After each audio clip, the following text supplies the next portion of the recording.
Ika Rahayuningsih adalah seorang ibu rumah tangga yang baru sembuh setelah dinyatakan positif COVID-19 selama kurang lebih 14 hari. Tak tanggung-tanggung, ia bersama suami serta 2 anaknya yang berusia 11 dan 8 tahun juga divonis positif COVID-19. Gejala yang dialami Ika dan keluarga tak berat, sehingga ia dapat menjalani isolasi mandiri di rumah saja. Mengisi kebosanannya nih, yang Mbak Ika sama suami lakukan tuh ngapain aja sih? Kalau suami kan kebetulan masih tetap kerja ya, dalam kondisi isolasi pun dia tetap ada meeting gitu. Terus kemudian anak-anak kan pagi tetap daring sekolah, terus siang hari paling enggak ya dengan aktivitas biasa, rutinitas makan. Saya membiarkan anak-anak untuk nonton apa yang dia suka. Terus kemudian karena yang kecil mungkin suka nyanyi, ya nggak apa-apa lah gitu, nyanyi-nyanyi senyanyi-nyanyinya gitu. Terus kemudian juga suka menggambar komik gitu. Itu jadi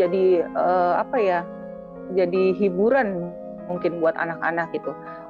Kalau setiap kali aku sebenarnya kangen loh keluar gitu, tapi kita nggak boleh keluar, masih ada virus di badan kita, kasihan orang lain gitu. Oh iya. Menurut Ika, menjaga mood anak adalah yang terpenting.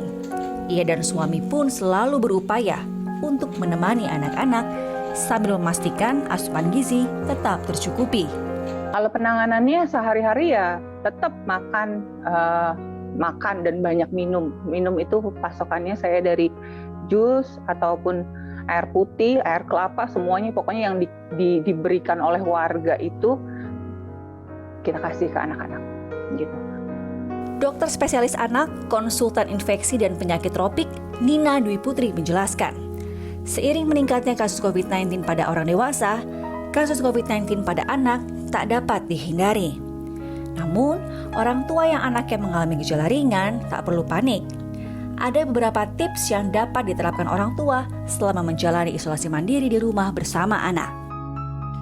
Untuk proporsi yang gejalanya ringan atau tidak bergejala ini jangan panik. Jadi bisa dilakukan isolasi mandiri di rumah, tapi yang terpantau. Terpantau itu apa? Bukan isolasi buta, tapi kita tetap memantau.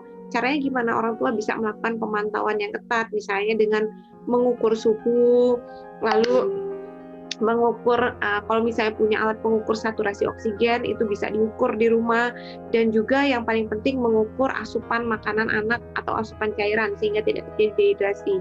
Karena gejala COVID pada anak tidak cuma gejala saluran pernafasan, tapi sering juga disertai dengan gejala saluran cerna yang biasanya gejalanya suka terjadi muntah, mencret. Nah itu yang paling penting untuk diperhatikan oleh orang tua.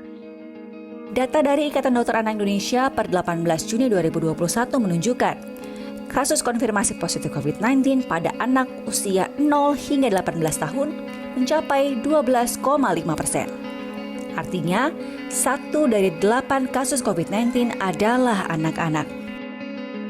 Data IDAI juga menunjukkan kasus kematian akibat COVID-19 pada anak berada di kisaran 3 hingga 5%. Atau menjadi yang tertinggi di dunia.